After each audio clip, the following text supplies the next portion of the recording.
নমস্কার। আজকের এই আলোচনাতে সবাইকে আন্তরিক অভিনন্দন। আজকের এই আলোচনার মধ্যে দিয়ে আমরা জানবো সম্পূর্ণ মে 2025 মকর রাশির মানুষদের জন্য কেমন থাকবে সেই সম্বন্ধে। সম্পূর্ণ মে মাসে নবগ্রহ কোথায় ট্রানজিট করবেন, কোথায় কোথায় দৃষ্টি ফেলবেন, কোন কোন গ্রহ রাশি পরিবর্তন করবেন। দেখুন, মে মাসটা প্রতিটি রাশির মানুষদের জন্যই কিন্তু বিশেষ গুরুত্বপূর্ণ থাকবে। কারণ মে মাসের মধ্যে দেবগুরু বৃহস্পতি রাশি পরিবর্তন করবেন, রাহু কেতু রাশি পরিবর্তন করবেন, 14 তারিখ সূর্যদেব রাশি পরিবর্তন করবেন। তো according to house, according to planet সমস্ত কিছু ডিটেলস আলোচনা করব। সম্পূর্ণ ভিডিওটি অবশ্যই দেখবেন। প্রথমেই দেখে নেওয়া যাক একদম মে মাসের শুরুতেই আপনাদের রাশি থেকে নবগ্রহ কোথায় ট্রানজিট করছেন।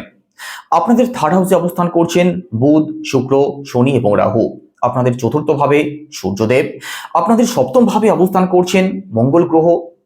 আপনাদের পঞ্চম ভাবে রয়েছেন দেবগুরু বৃহস্পতি, আর নবম ভাবে অবস্থান করছেন কেতু গ্রহ। তো চলুন আলোচনা শুরু করা যাক। প্রথমেই স্বাস্থ্য দিয়ে শুরু করব। মকর রাশির মানুষেরা আছেন সরস্বতীর প্রভাব থেকে আপনারা মুক্ত হয়ে গেছেন। কবে? 29শে মার্চ 2025। তো এখনো যারা ভাবছেন সুদিন কবে আসবে, একটু অপেক্ষা করে যান। দেখুন, শনিদেব যে কোনো ফল কিন্তু ধীরে ধীরে প্রদান করে থাকেন। শনিদেব 2.5 বছরে একবার রাশি পরিবর্তন করেন, যিনি আপনাদের রাশির লর্ড। এটা কিন্তু ভুলে গেলে চলবে না। তো মকর রাশির মানুষদের যে কোনো কিছু প্রাপ্তিতে তো একটু সময় অবশ্যই লাগে, সেটা আপনারা ছোট থেকেই দেখে আসছেন। তো সাড়ে সাতির প্রভাব থেকেও সম্পূর্ণভাবে মুক্ত যদিও হয়ে গেছেন, তবুও পজিটিভ রেজাল্ট পেতে কিন্তু একটু সময় আপনাদের অবশ্যই লাগবে। তো একটু ধৈর্য ধরে অপেক্ষা করুন, সুদিন অবশ্যই আসবে। স্বাস্থ্যের কথা যদি বলা হয়, স্বাস্থ্য আপনাদের ভালো থাকবে। স্বাস্থ্য সংক্রান্ত দিক নিয়ে বিশেষ কোনো মেজর ইস্যুর সম্ভাবনা থাকছে না। তবে 18 তারিখের আগে পর্যন্ত শনি এবং রাহু একত্রে অবস্থান করছেন। এই সময় নিজের স্বাস্থ্যের দিক থেকে ছোটখাটো প্রবলেম আসতে পারে। এই সময় মেন্টালি হেডেক, প্রেশার একটু থাকতে পারে। ভুল কোনো সিদ্ধান্তের শিকার আপনি হয়ে যেতে পারেন। সেদিক থেকে কিন্তু সিরিয়াস অবশ্যই থাকবেন। বাদবাকি স্বাস্থ্যের জায়গাটা মোটের উপরে আপনাদের ভালোই থাকবে। এবার পরিবার। সেকেন্ড হাউস থেকে পরিবারকে বিচার করা হয়। আপনাদের সেকেন্ড হাউসের লর্ডকে, আপনাদের সেকেন্ড হাউসের লর্ড ও কর্মফলদাতা শনিদেব, আর শনিদেব আপনাদের থার্ড হাউসে রাহুর সাথে অবস্থান করছেন। 18 তারিখের আগে পর্যন্ত আবারও বলছি, রাহু এবং শনি একত্রে অবস্থান করবেন। যারা ভাবছেন নেগেটিভ কথা বলছি, তারা একটু বোঝার চেষ্টা করবেন।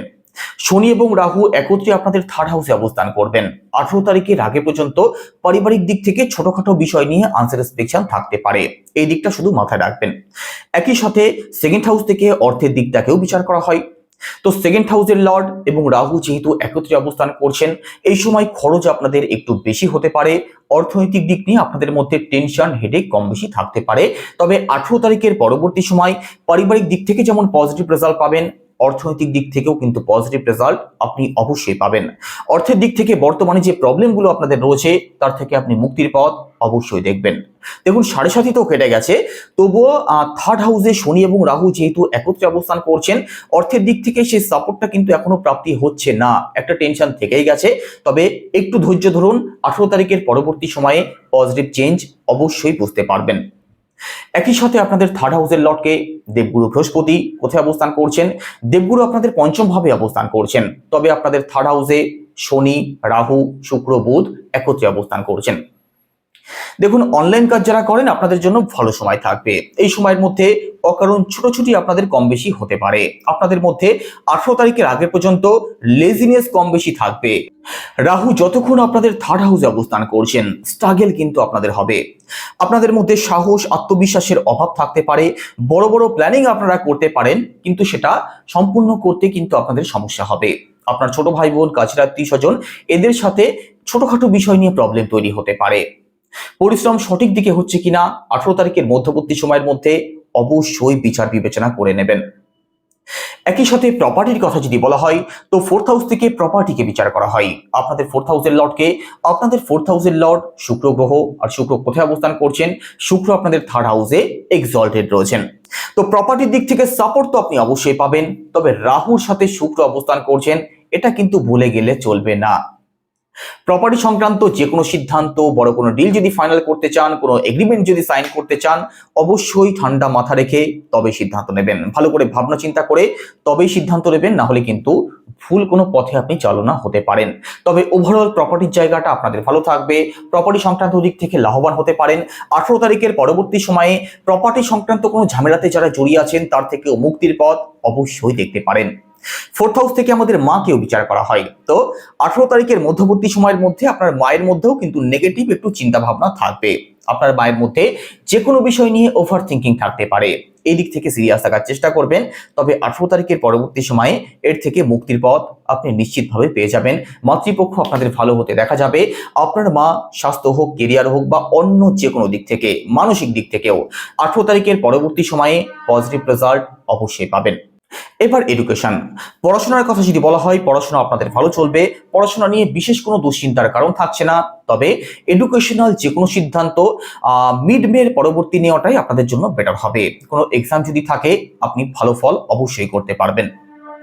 একই সাথে দেখুন, রিলেশনের কথা যদি বলা হয়, পঞ্চম ভাব থেকে রিলেশনকে বিচার করা হয়।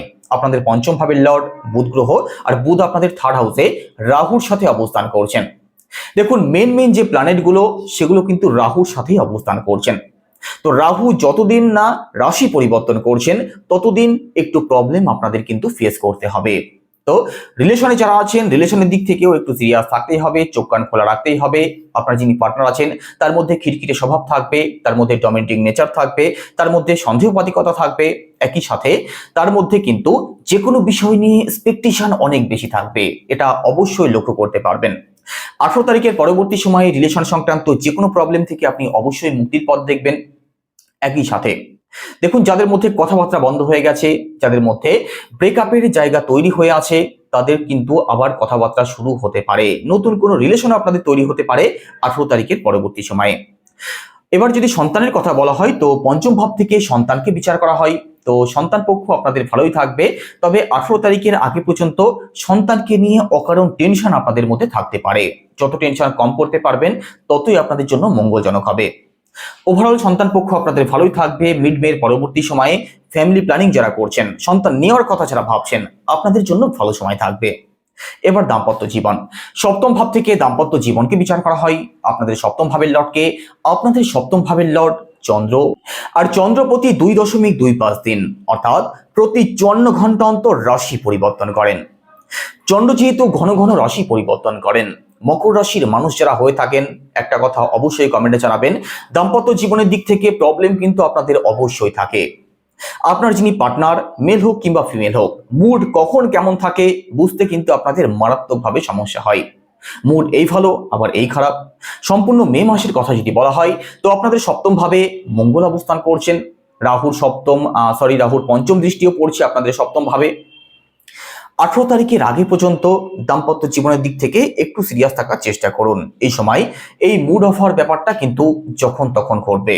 আপনার যিনি পার্টনার তার মধ্যে রাগ জেদ অবশ্যই বেশি থাকবে, কারণ এটাই মঙ্গলের বৈশিষ্ট্য। আর মঙ্গল আপনাদের সপ্তম ভাবে অবস্থান করছেন।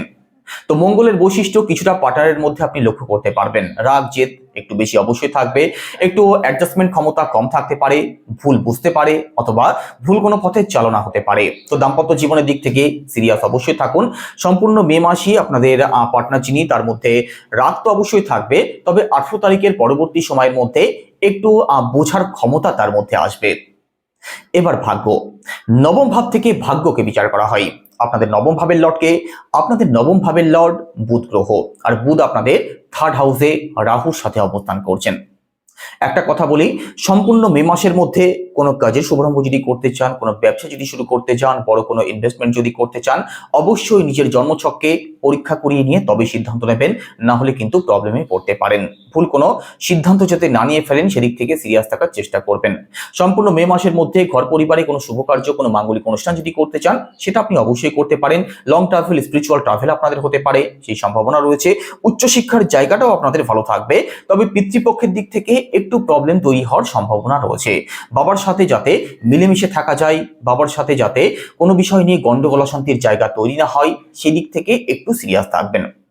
এবার কেরিয়ার, দশম ভাব থেকে কেরিয়ারকে বিচার করা হয়। আপনাদের দশম ভাবের লর্ডকে, আপনাদের দশম ভাবের লর্ড শুক্র গ্রহ, শুক্র এক্সঅল্টেড রয়েছেন আপনাদের থার্ড হাউসে। একই সাথে থার্ড হাউসে রাহু অবস্থান করছেন। রাহু একটি স্ট্রাগল প্ল্যানেট, একটি শ্যাডো প্ল্যানেট, আমাদের মনে ভ্রম তৈরি করে।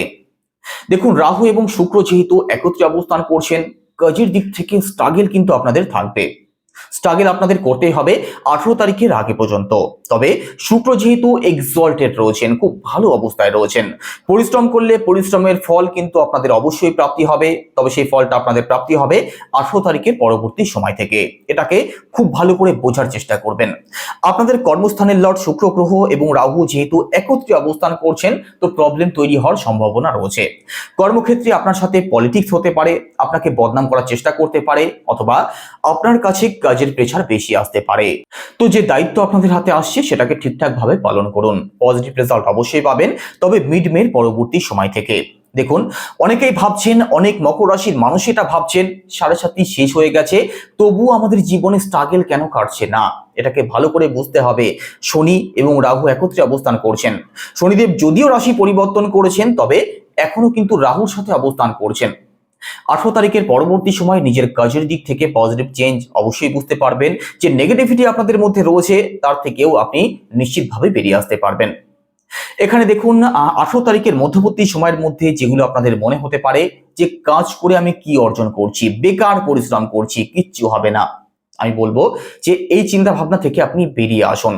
কারণ আপনি যত নেগেটিভ চিন্তা ভাবনা করবেন, আপনাদের রাশির লর্ড শনি রাহু একত্রে অবস্থান করছেন, আপনি কিন্তু আরো বেশি নেগেটিভিটিতে জড়িয়ে পড়বেন। তো চেষ্টা করুন, পরিশ্রম করুন, পরিশ্রমের ফল আপনি অবশ্যই পাবেন। চাকরির চেষ্টা যারা করছেন আপনাদের জন্যও ভালো সময় থাকবে। তবে আবারও বলছি, 18 তারিখের মধ্যবর্তী সময়ের মধ্যে আপনাদের মনে কিন্তু ভ্রম তৈরি হবে, নেগেটিভ চিন্তা ভাবনা থাকবে। পরিশ্রম করলেও সফল হতে পারবো না, এই চিন্তা ভাবনা কিন্তু আপনাদের মাথায় আসবে। রাহু এই চিন্তা ভাবনা আপনাদের মাথায় ঢোকাবে। তো এর থেকে বেরিয়ে আসুন, পরিশ্রম করুন, পড়াশোনা করুন, ভালো পরীক্ষা দিন, আর জীবনে সাকসেস হন। ব্যবসার কথা যদি বলা হয়, সপ্তম ভাব থেকে ব্যবসাকে বিচার করা হয়। সপ্তম ভাবের লর্ড চন্দ্র ব্যবসার কারক বুধ গ্রহ আপনাদের থার্ড হাউসে রাহুর সাথে অবস্থান করছেন। দেখুন, ব্যবসাতেও কিন্তু একটু আপ এন্ড ডাউন থাকতে পারে 18 তারিখের আগে পর্যন্ত। 18 তারিখের আগে পর্যন্ত ব্যবসাতে বড় কোনো ইনভেস্টমেন্ট যদি করতে চান, কিছু অ্যাড অন যদি করতে চান, একটু অপেক্ষা করে যান। 18 তারিখের পরে করুন, সেটাই আপনাদের জন্য মঙ্গলজনক হবে। ওভারঅল ব্যবসার জায়গাটা মোটের উপরে আপনাদের ভালোই থাকবে। তবে কখনো কখনো একটু আপ এন্ড ডাউন আপনি লক্ষ্য করতে পারবেন। 18 তারিখের আগে পর্যন্ত ব্যবসা নিয়ে একটু হেডেক, একটু প্রেশার আপনাদের মধ্যে কিন্তু থাকবে। এই দিক থেকে একটু সিরিয়াস থাকার চেষ্টা করবেন। তো সম্পূর্ণ মে মাসে মকর রাশির মানুষেরা কি উপায় অবলম্বন করবেন? প্রথমত মঙ্গলের বীজ মন্ত্র জপ করুন। সেটা কি? ওম ক্রাম ক্রিম ক্রমশা ভৌমায় নম, রোজ 108 বার। একই সাথে উদীয়মান সূর্যকে জল অর্পণ করুন। শুধুমাত্র মে মাসের জন্য বলছি সেটাই নয়, সম্পূর্ণ 2025 উদীয়মান সূর্যকে জল অর্পণ করুন তামার কড়িতে লাল ফুল সহযোগে। পজিটিভ রেজাল্ট আপনি অবশ্যই পাবেন। তো কেমন লাগলো আলোচনা কেমন লাগলো অবশ্যই কমেন্টে জানাবেন। সবাই ভালো থাকবেন। নমস্কার।